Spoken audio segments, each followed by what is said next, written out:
Chapter 1 of TriPlanetary, first in the Lensman series. Recording by Phil Chenevert. TriPlanetary, first in the Lensman series by Doc Smith. Chapter 1 Arisia and Eddore. 2,000 million or so years ago, two galaxies were colliding, or rather were passing through each other. A couple of hundreds of millions of years either way do not matter, since at least that much time was required for the interpassage. At about that same time, within the same plus or minus 10% margin of error, it is believed practically all of the suns of both those galaxies became possessed of planets. There is much evidence to support the belief that it was not merely a coincidence that so many planets came into being at about the same time as the galactic interpassage. Another school of thought holds that it was pure coincidence that all suns have planets as naturally and as inevitably as cats have kittens. Be that as it may, Arisian records are clear upon the point that before the two galaxies began to coalesce, there were never more than 3 solar systems present in either, and usually only one. Thus, when the sun of the planet upon which their race originated grew old and cool, the Arisians were hard put to it to preserve their culture, since they had to work against time in solving the engineering problems associated with moving a planet from an older to a younger sun. Since nothing material was destroyed when the Eddorians were forced into the next plane of existence, their historical records have also become available. Those records, folios and tapes and playable discs of platinum alloy, resistant indefinitely even to Eddore's noxious atmosphere, agree with those of the Arisians upon this point.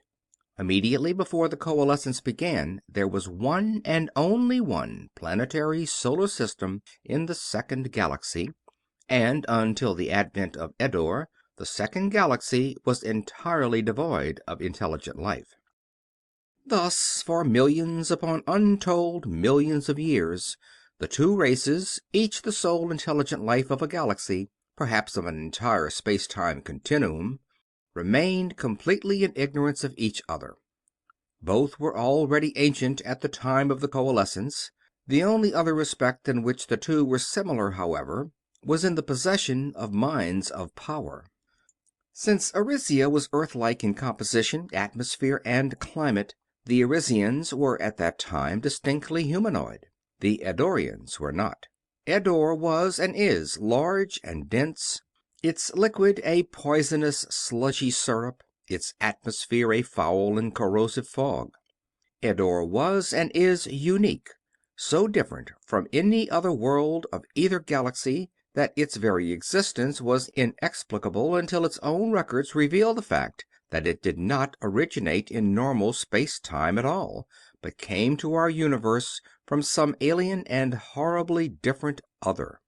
As differed the planets, so differed the peoples. The Arisians went through the usual stages of savagery and barbarism on the way to civilization: the age of stone, the ages of bronze, of iron, of steel, and of electricity.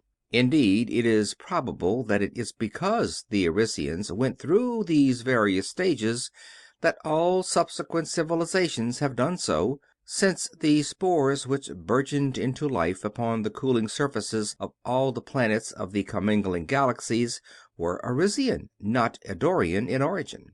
Eddorian spores, while undoubtedly present, must have been so alien that they could not develop in any one of the environments, widely variant although they are, existing naturally or coming naturally into being in normal space and time.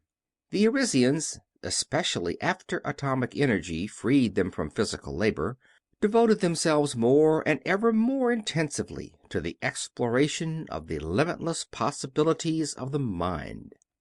Even before the coalescence, then, the Arisians had need neither of spaceships nor of telescopes. By power of mind alone they watched the lenticular aggregation of stars, which was much later to be known to Tellurian astronomers as Lundmark's nebula approached their own galaxy. They observed attentively and minutely, and with high elation, the occurrence of mathematical impossibility. For the chance of two galaxies ever meeting in direct central equatorial plane impact, and of passing completely through each other, is an infinitesimal of such high order as to be, even mathematically, practically indistinguishable from zero.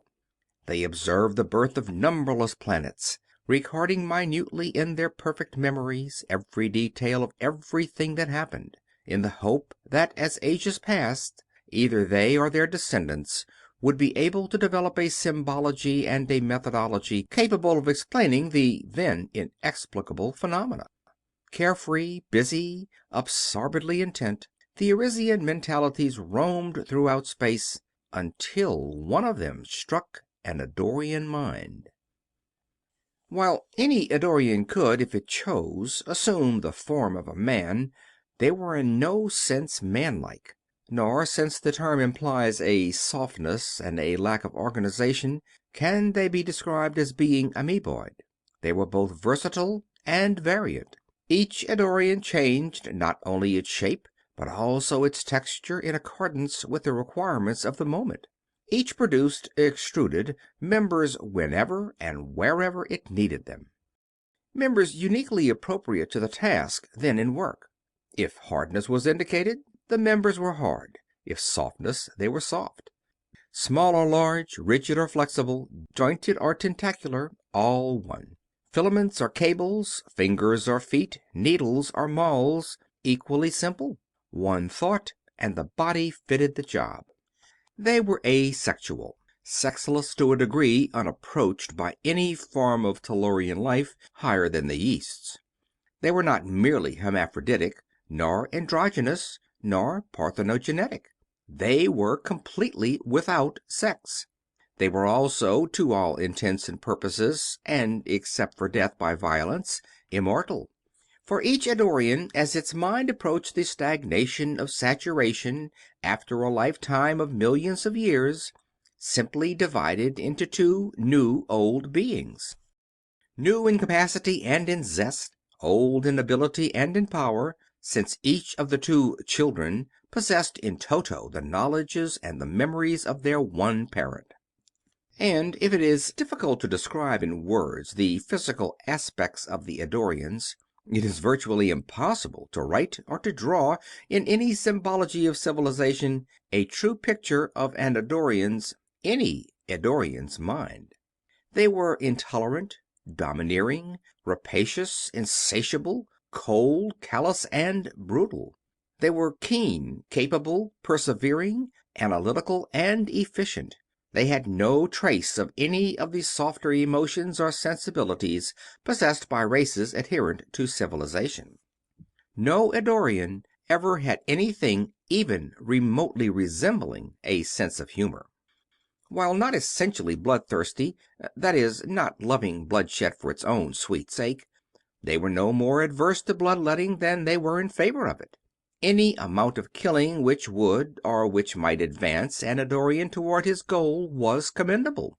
Useless slaughter was frowned upon, not because it was slaughter, but because it was useless, and hence inefficient. And instead of the multiplicity of goals sought by the various entities of any race of civilization, each and every Eddorian had only one. The same one: power. Power. Power.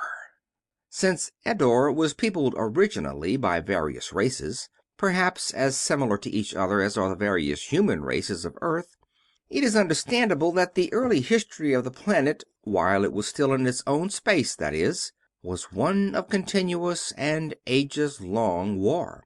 And since war always was and probably will be linked solidly to technological advancement, the race now known simply as the Eddorians became technologists supreme. All other races disappeared.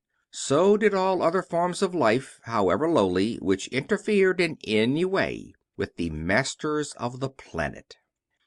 Then all racial opposition liquidated, and overmastering lust as unquenched as ever, the surviving Eddorians fought among themselves.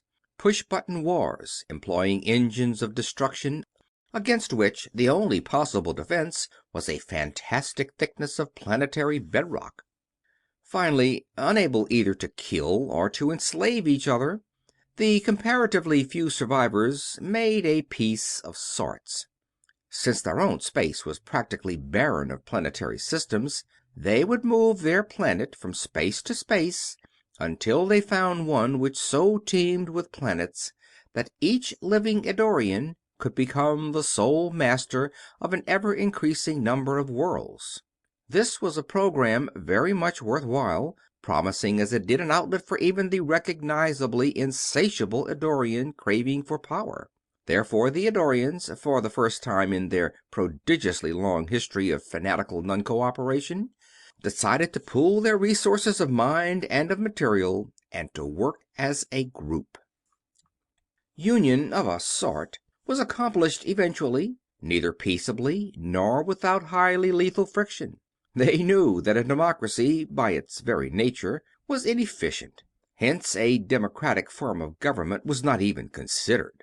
An efficient government must of necessity be dictatorial. Nor were they all exactly alike or of exactly equal ability. Perfect identity of any two such complex structures was in fact impossible. And any difference, however slight, was ample justification for stratification in such a society as theirs. Thus one of them, fractionally more powerful and more ruthless than the rest, became the all-highest, his ultimate supremacy, and a group of about a dozen others, only infinitesimally weaker, became his council, a cabinet which was later to become known as the Innermost Circle. The tally of this cabinet varied somewhat from age to age, increasing by one when a member divided, decreasing by one when a jealous fellow or an envious underling managed to perpetrate a successful assassination. And thus, at long last, the Eddorians began really to work together. There resulted, among other things, the hyperspatial tube and the fully inertialess drive. The drive which was, millions of years later, to be given to civilization by an Arisian operating under the name of Bergenholm. Another result, which occurred shortly after the galactic interpassage had begun, was the eruption into normal space of the planet Eddore. I must now decide whether to make this space our permanent headquarters, or to search farther, the All-Highest radiated harshly to his council. On the one hand, it will take some time for even those planets which have already formed to cool. Still more will be required for life to develop sufficiently to form a part of the empire which we have planned, or to occupy our abilities to any great degree. On the other hand, we have already spent millions of years in surveying hundreds of millions of continua, without having found anywhere such a profusion of planets as will, in all probability, soon fill both of these galaxies. There may be certain advantages inherent in the fact that these planets have not yet populated. As life develops, we can mold it as we please. Krongenes, what are your findings in regard to the planetary possibilities of other spaces? The term Krongenes was not, in the accepted sense, a name. Or rather, it was more than a name.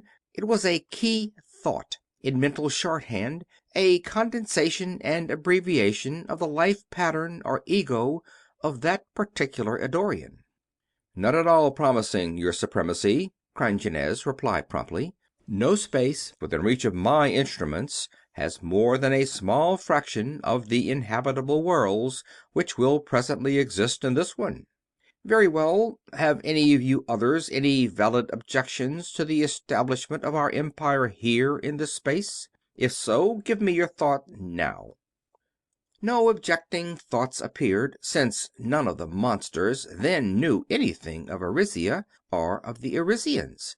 Indeed, even if they had known, it is highly improbable that any objection would have been raised. First, because no Eddorian, from the All-Highest down, could conceive, or would under any circumstances admit, that any race anywhere had ever approached or ever would approach the Eddorians in any quality whatever, and second, because, as is routine in all dictatorships, disagreement with the All Highest did not operate to lengthen the span of life. Very well, we will now confer as to... But hold! That thought is not one of ours. Who are you, stranger, to dare to intrude thus upon a conference of the innermost circle? I am Enphilistor, a younger student of the planet Arisia.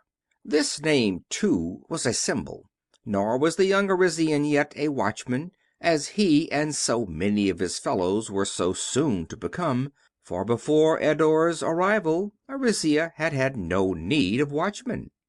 I am not intruding, as you know. I have not touched any one of your minds, have not read any one of your thoughts.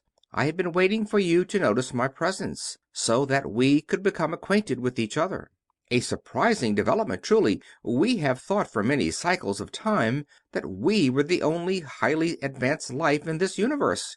Be silent, worm! In the presence of the Masters, land your ship and surrender, and your planet will be allowed to serve us. Refuse, or even hesitate, and every individual of your race shall die. Worm? Masters? Land my ship?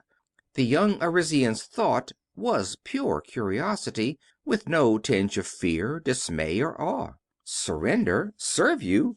I seem to be receiving your thought without ambiguity, but your meaning is entirely... Address me as your supremacy, the All-Highest directed coldly. Land now or die now. This is your last warning. Your supremacy? Certainly, if that is the customary form. But as to landing and warning and dying, surely you do not think that I am present in the flesh?